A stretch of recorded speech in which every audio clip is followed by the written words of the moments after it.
I'm Marilyn Martorano, and I'm an archaeologist. I was born and raised in the San Luis Valley in Alamosa, and I got my BA at Adams State University in anthropology, and then went to Colorado State University and got my master's up there.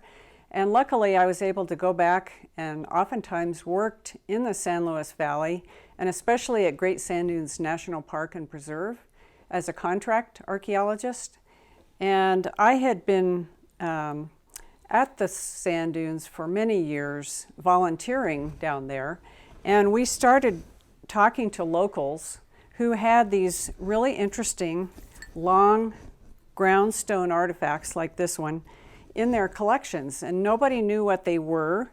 And we sure didn't know, because normally ground stone looks like something like this, which is a mano, meaning hand, and it's used for grinding. But you don't necessarily need something this big to just grind some piñon nuts. So we just couldn't figure out what these were. Some of the ones we saw in the San Luis Valley are up to 2 feet long and weigh up to 10 pounds. And we had studied them for a long time. In the early 2000s, we formally studied them. Our archaeological firm studied those. We looked at them under microscopes. We still couldn't figure out what they were. And it wasn't until 2013 when a colleague of mine, David Killam, sent me a YouTube video of a French researcher from the Museum of Man in Paris who had drawers of artifacts that looked almost exactly like these. And they were from Africa, and French soldiers had brought them back in the early 1900s. They didn't know what they were for either until this researcher, Eric Gonthier, happened to tap on them. He was a jeweler. He tapped on them, and that's when he realized they were lithophones. And I thought, well, maybe I should try and see if ours are lithophones. It was the night before I was returning them to the park. And so I set them up on actually some pieces of foam, just like the researcher did. And my younger daughter is a percussionist, so she had a basket of mallets. I grabbed some mallets like these, and I started tapping, and I couldn't get over it because they made musical sounds. And that's when I realized that they were very likely lithophones. Litho is Greek for stone, and phone means sound.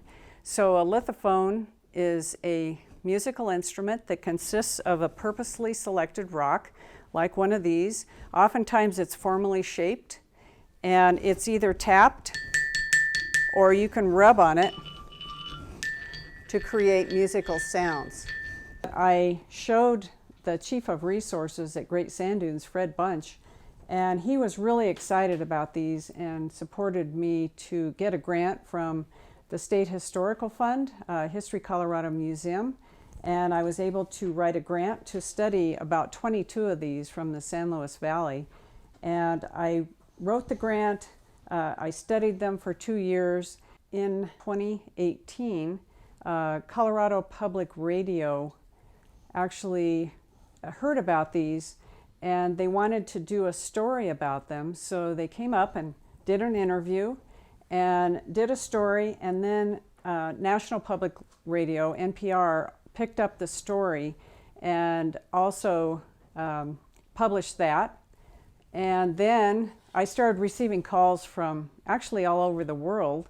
People were sending me emails asking about these and telling me about lithophones that they had seen in different places. I even got a call from a group in Slovenia, for example, who play stone instruments today. So people found ancient lithophones, and people were still playing them today in places like Vietnam. So it really became sort of a journey of the past to the present.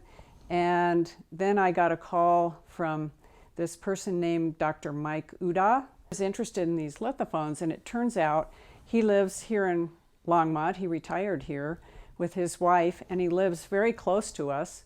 And so I laid all the lithophones out one day, and he came over and looked at them and actually brought the director of the Longmont Symphony, Elliot Moore, and they were very excited about these lithophones, and Mike had this great idea to compose a piece.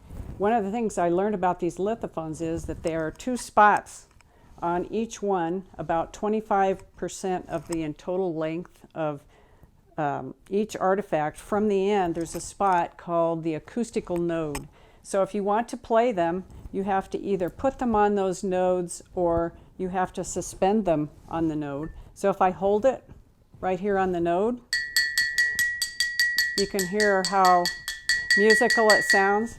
If I hold it here, so ancient people figured that out real quickly, how to make the best sounds on these lithophones. Most of them make 2 different notes. They can play 2 notes. So as I turn it, you can hear it playing different notes. And if you look, I'm playing with a mallet that I got online at Amazon. And of course, native peoples did not have Amazon, but they had lots of things they could make mallets out of. They could use just a rock. They could use wood. This is a real hard wood.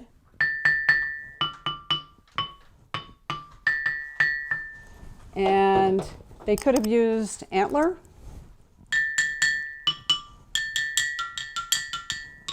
Or bone. This was actually our dinner one night, ribs, but they could have used any kind of bone. And they make great sounds as well. So ancient folks could have used lots of different kinds of mallets to make their sounds. One of the other things I learned is that not all rocks make sounds. So ancient people were finding rocks that had musical properties.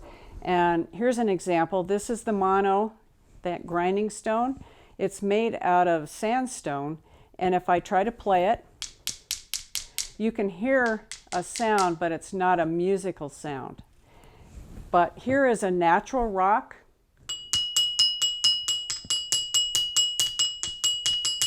So it could be that people found natural stones that look something like this, and then they shaped them to make them portable.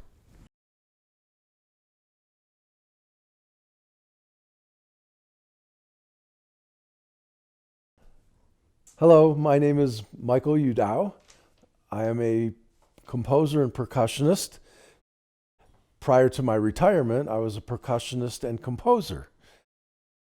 I taught at the University of Michigan, ran the percussion program for most of the 29 years until the last 5 years when I became a senior professor and let the younger generation take over. I had a wonderful colleague in Joe Gramley.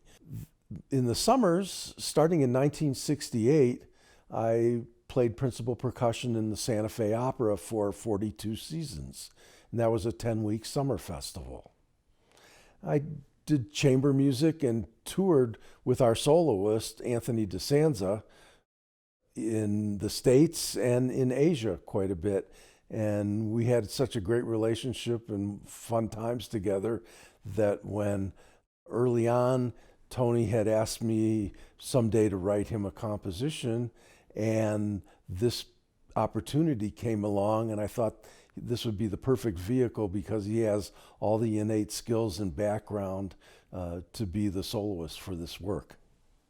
My wife was listening to Colorado Public Radio and heard an interview with Marilyn Martorano, an archeologist in our area, about lithophones that she discovered in the great sand dunes area of southern Colorado near Alamosa.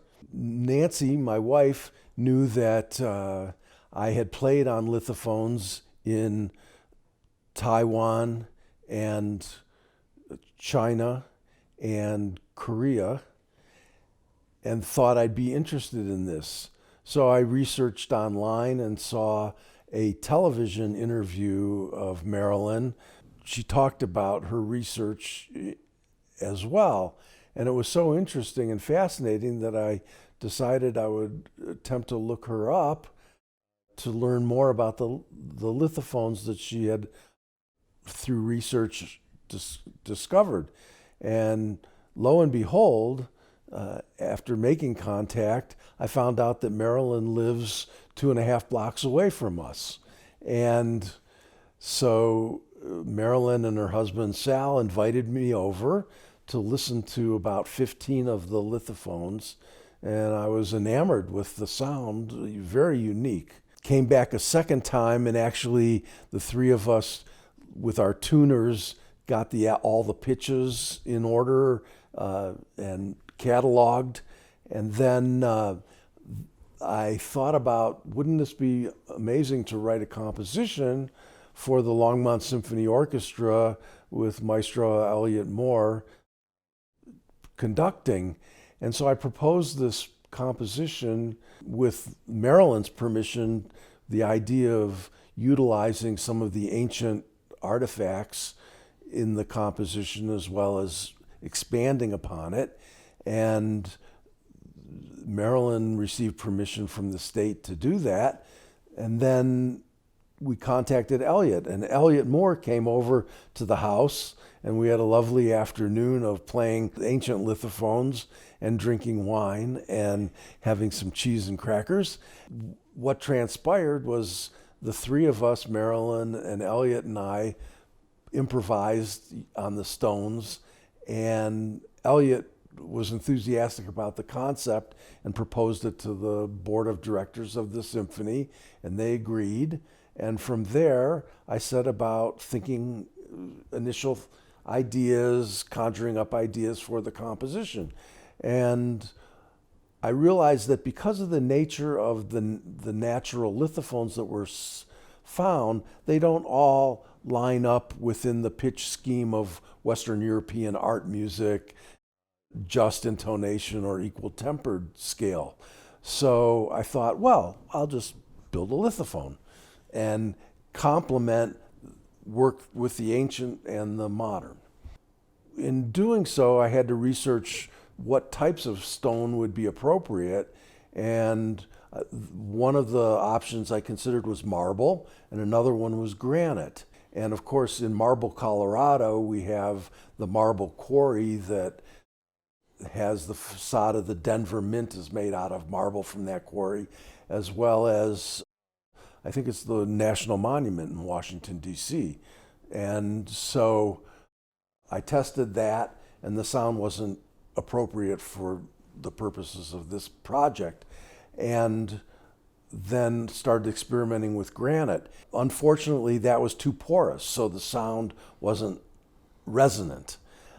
So then I started researching other granite, and through the major distributor of granite in Colorado, which is in Denver, it turns out that they had suggested I try absolute black granite from India. A slab of absolute black granite from India weighs about a ton and costs about $2,000. So that was a little too expensive. But because it's used in countertops, when people are designing their homes and they cut the granite, there are offcuts. I was able to locate offcut granite at the countertop shop in Longmont that had a half slab, and I was able to purchase that and then worked with Red's installations. Red and his crew helped me for over about a 3-week period, cutting the granite with the diamond circular saw blades and diamond grinding blades to fabricate the modern lithophone, which is a 3-octave C4 to C7 tuning. Marilyn was able, through analysis, to carbon date the lithophones, which may have been fabricated around 6,000 years ago. And so the idea of these ancient people, their daily life was focused on survival, but somehow they found time in their heart and mind to want to create a sound that was appealing to them. And I could imagine someone sitting out in the dunes, gazing at the stars late at night with the wind blowing and the sound in that environment, and then playing the stone, maybe rubbing it, scraping it, tapping it with another stone, and looking up at the night sky without light pollution that we have today, and just experiencing that environment and how special and meaningful that could have been to a human being. I thought about that for the opening of the composition, and it begins naturally with the ancient lithophones.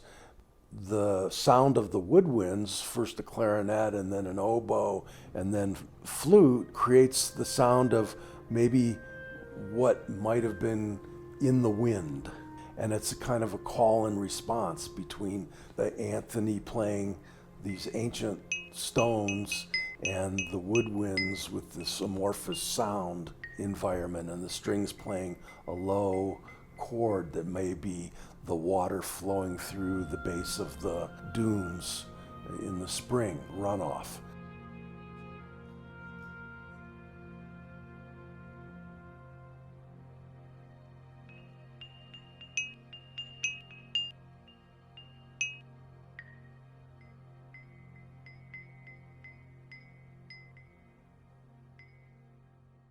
That's the opening of the piece.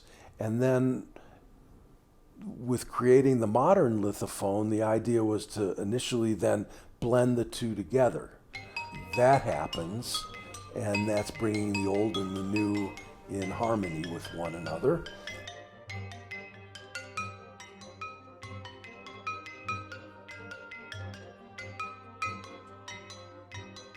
From there, other instruments are incorporated, and as percussionists, we're aware that there's the stone instruments, wooden instruments, drums with skin heads, and metal instruments.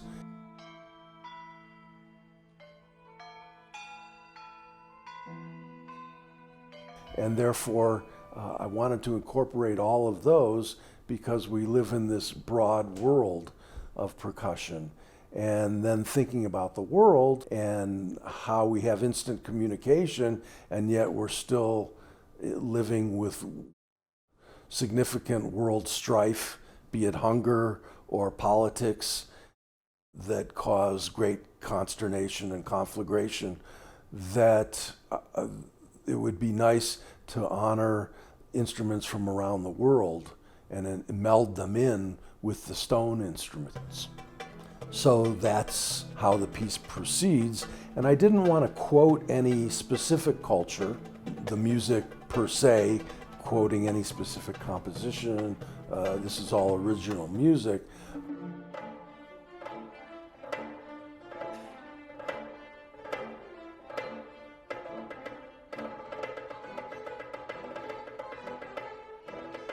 I wanted to create the feel of different cultures that may have influenced the creation of these instruments, or vice versa. The instruments were created and the music developed from that. For instance, there's a kind of a section that has a feeling of some Roma music. That would be the gypsies that originated in India and came across what was Eastern Europe and through into Central Europe and on into Spain and throughout even the United Kingdom, and their music developed from that. And so the Roma have had gatherings together of music from India, Roma from Spain, Roma from Morocco, and so on, and touring together. There's a little section of that. But then there's also bamboo instruments called angklung.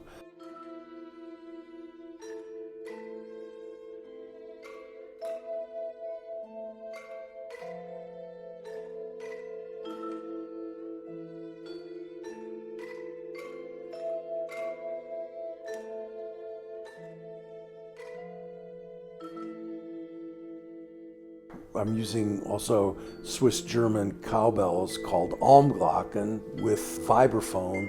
And in this section, Tony also improvises within pentatonic scale, and it has a Japanese type of sound to it. And even though the angklung are from Indonesia, the sensibility is one of greater Asian musical style.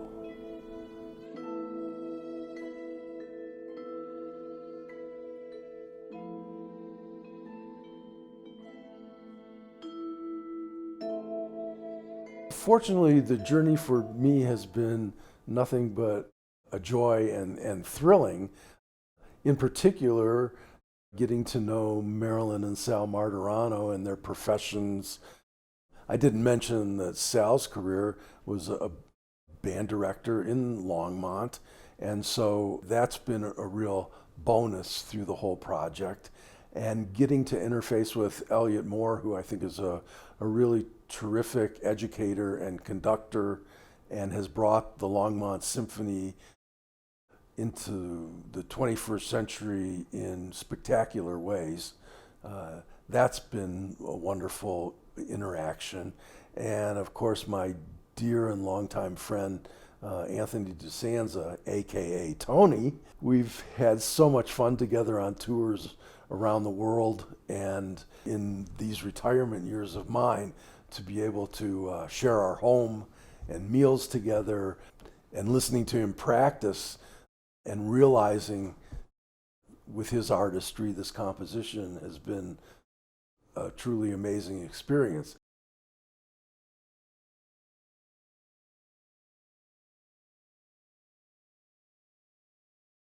Hi, my name is Lars Soderholm, and this is this old shop where Mike Udow and I collaborated on the fabrication of his lithophone.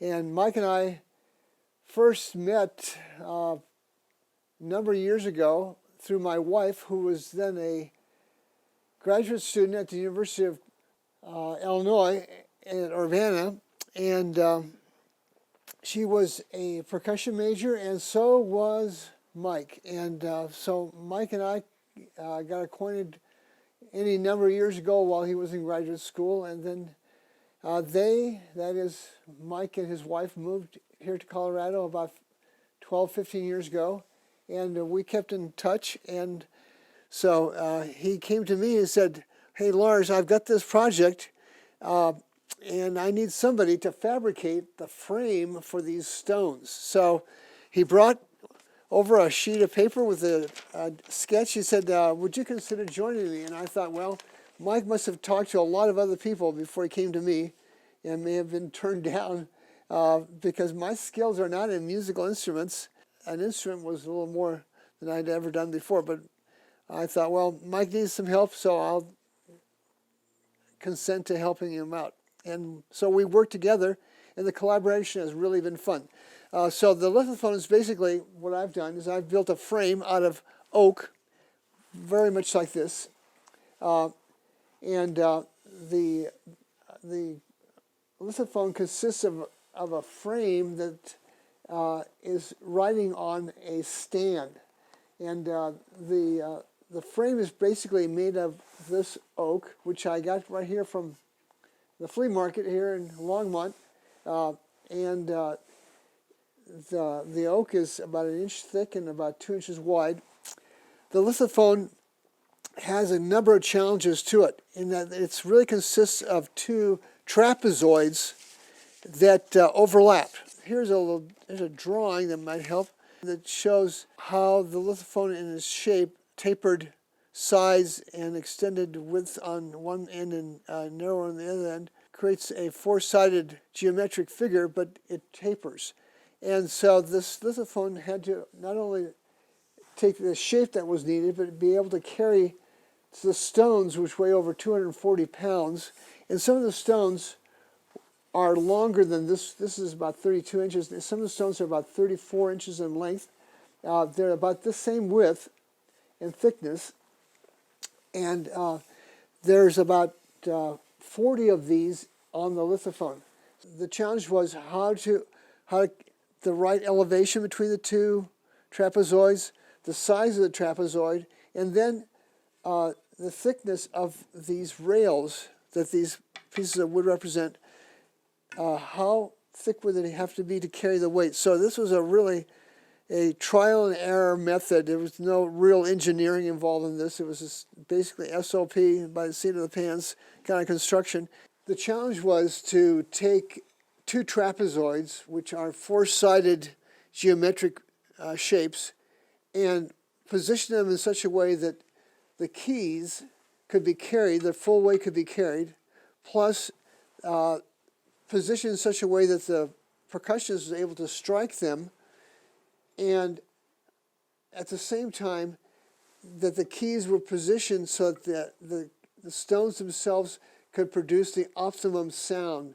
And Mike was very concerned about being sure that we found the exact nodes on each of the stones, and that the trapezoid would be positioned so that the nodes were the only points of the stone that were carried, so that the sound from each stone would become the best it could be. And Mike did all the work of actually tuning each stone. So there are almost 50 stones that are each individually tuned, just as on a piano you have the white keys and the black keys. So you have the whole notes, and you have the sharps or the flats. We had to actually build a prototype before the one that is now the one that is the lithophone could be made. So we went back and forth, and Mike tested, and we worked on the angle and the positions of these. And it's interesting that each stone is positioned on this trapezoid in such a way that the sound comes through clearly and precisely, and is able to be played in a very predictable way. So that was the challenge, and I think we worked it out. Mike was very patient and gave me lots of opportunity to try different things, and it worked out. So he did the real work. I just fabricated the wood frame that the stones sit on.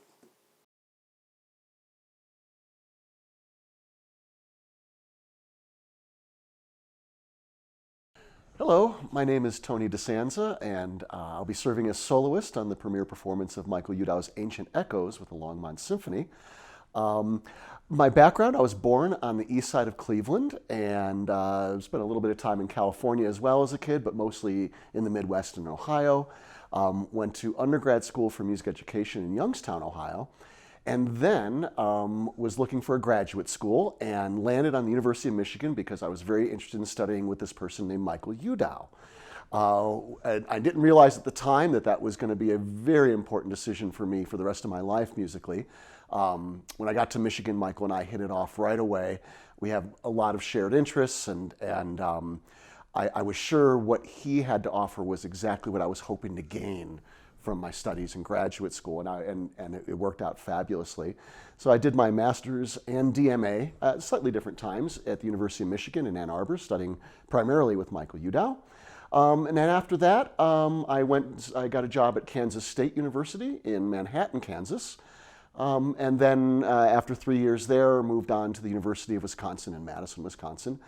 The idea of teaching at the university level for me has always been, from my early days of studying music, sort of my goal, because the idea, university music faculty generally have the opportunity to both teach and perform regularly. And for me, my career goals were always related to wanting to balance my love of teaching and my love of performing and exploring music, and exploring music both in the Western tradition as well as global music.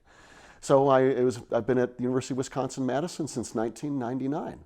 And I'm very lucky because my wife also teaches on the faculty in the School of Music, and she oversees the graduate piano pedagogy program, and we had met actually as doctoral students in Ann Arbor. Michael Udow's work, Ancient Echoes, draws from a lot of musical traditions and cultures around the world as far as the instruments used. The ancient lithophones and the modern lithophones have already been discussed, but some of the other instruments used are the Japanese odaiko. Odaiko roughly translates to large drum. It's a very powerful instrument. It's a very large drum with a very thick head on it, and you're generally playing it with a very thick beater. And it gets an incredibly powerful sound. So that instrument comes to us from Japan, which actually also has some shared history with some Chinese drums. Other instruments included are the German or Swiss Almglocken, which are very large tuned cowbells, essentially. The Indonesian angklung, which are bamboo instruments that you strike or shake, and they actually have 3 bars on them tuned in octaves. So as you strike one, you're hearing 3 different octaves of that pitch. They're a little bit, quote, noisy in the way they play, and Mike balances that noisiness by pairing it also with a vibraphone, which is a really warm sound, and creating a really neat sonic environment there. Michael also wrote for instruments from the Middle East, in particular the darabuka, which is a goblet-shaped drum, which is one of the primary drums we find throughout the Middle East, throughout a variety of language groups in the Middle East. It goes by a number of names: darabuka, doumbek, tov, and a variety of others. That's an instrument that I've studied and been playing for about 25 years. I was really excited when he included that in the piece. We also use a frame drum, which is a large-headed drum with a very narrow shell. One of the definitions of a frame drum is that its depth is significantly smaller than its diameter. This instrument is, the styles that I play are more Middle Eastern styles, but the frame drum itself is really a global instrument. We can find the frame drum in a variety of cultures around the world. In addition, if we go back to Japan, Michael wrote for the uchiwa daiko, which also sometimes called in English fan drums, and they look very much like a fan you might use to cool yourself on a hot day, and the vellum or the head is stretched very taut around the hoop of the drum, and they have a really unique sort of middle sound. They have warmth to them, but they also can project a little bit of edge to them as well. And then also Michael included Chinese cloud gongs, which are little metal discs that are tuned by their thickness, not necessarily by their size. So they're all of the same diameter, and the lower the pitch, the thinner the material is when they're made. And they're really lovely instruments.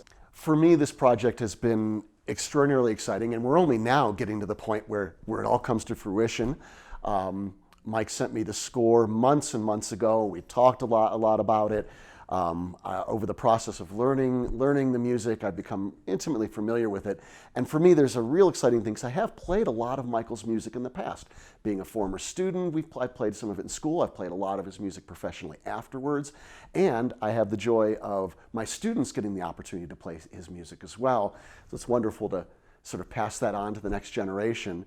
To get the opportunity to play a piece that Michael composed with me in mind is super exciting, because so much of this piece does feel like a hand in glove.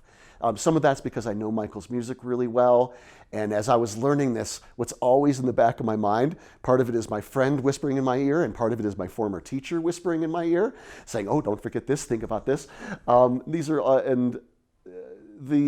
I've come to know Michael's music so well that I feel like I know certain things that he's looking for, and therefore in my preparation I can sort of try to anticipate those things. And for me, of course, I'll be nervous when we get to the concert with Longmont Symphony, but what was also nerve-wracking was yesterday when Michael and I went through the piece together for the first time.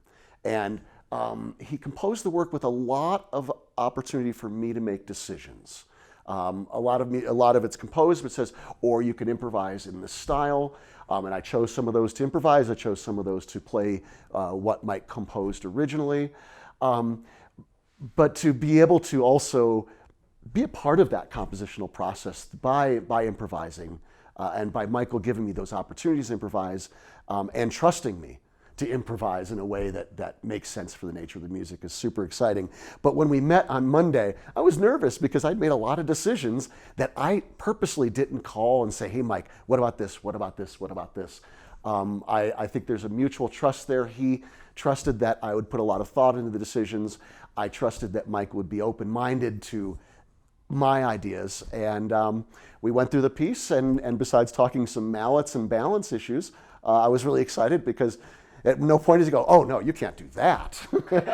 So it was very exciting for me to see the decisions that I'd made along the way, that they truly worked out, and Michael was supportive of them.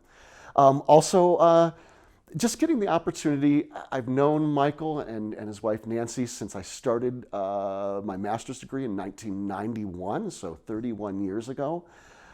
I've seen Michael off and on through the years. We, of course, played together a lot. I have not had the opportunity to see Nancy in many years, though, except on Zoom. And so to be able to come to Longmont and spend time with my dear friends and mentor has been extraordinarily special for me.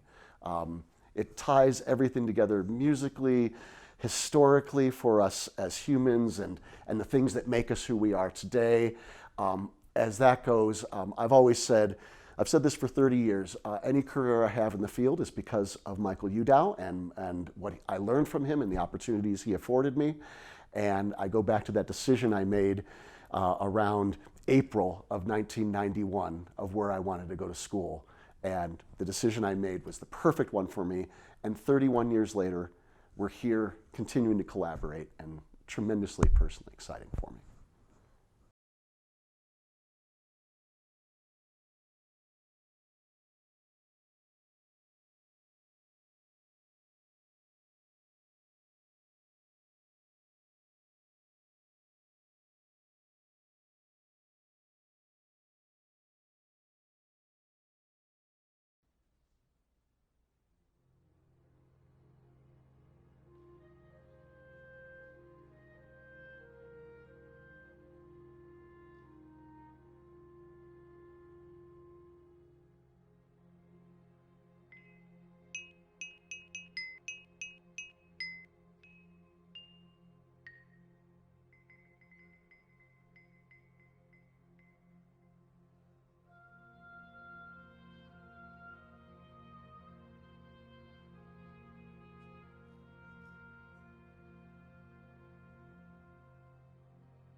What was your first reaction when Mike proposed to you his idea about doing ancient echoes and the lithophones? You know, it's so interesting to me. I've been asked this question now a number of times, and I think my answer was so simple that it's almost mind-boggling. I was the person that just said yes. It was such a wonderful idea. To me, it was a no-brainer that we needed to do this, not because it's Michael Udow or because it's compelling to do, a concerto for percussion instruments, but because it's the right thing for the people of this region, to be able to bring these instruments to life, to all the history that's taken place, the fact that we have an archeologist who lives here in Longmont, the fact that we have this composer who is a world-renowned percussionist. Right here in Longmont, we've got the Longmont Symphony, all the things lined up where I said to myself, this is a no-brainer, we have to do this. I think that whenever we have the opportunity to further the art form, it's a feather in the cap of any orchestra. And so to be able to do this, again, such a compelling piece of music, and we have the composer who is living, we get to, have them giving us immediate feedback about balances, about where this should be shaped, how this should be shaped, are we going here, are we going there? I think that, again, whenever we have the opportunity to work with a living composer, and particularly to give the world premiere, it is always going to elevate that orchestra. I've been contacted by a lot of composers during the course of the pandemic, and they are wondering if I can commission them to premiere their works. And one of the things that's been a real challenge for me has been that I have to say no, because we had so many other works that we had slated to premiere. And I was thrilled that Michael and we spoke long before the pandemic about premiering this work, Ancient Echoes. And so when the pandemic kept pushing, programming, and we got further and further behind with guest artists and with world premieres, one of the things that I knew we had to do was to make sure that we had room in our season for Michael Udow's Ancient Echoes. Ancient Echoes was the thing that I knew must be programmed. And so it was frankly a joy to be able to structure how do we program Ancient Echoes and what do we program it with? What is going to be that right fit in Longmont with the Longmont Symphony? And so Stravinsky's Firebird was, I thought, just a wonderful choice that highlights sort of this rising phoenix idea of these ancient stones and bringing them to life again. And then Brahms's First Symphony as a way of, sort of the continuation of music going forward. So, I was thrilled that we were able to work this in. I think the number one thing that I came away with from the performance was that this is a work that needs to be performed again and again and again. And to that end, Michael and I, and even Tony and I, we've discussed ways that we think that we may be able to help that happen. It's such a wonderful piece of music. It's one that brought so much joy to the people of Longmont, and it's one that I think will bring joy to so many people, frankly, around the world in the future.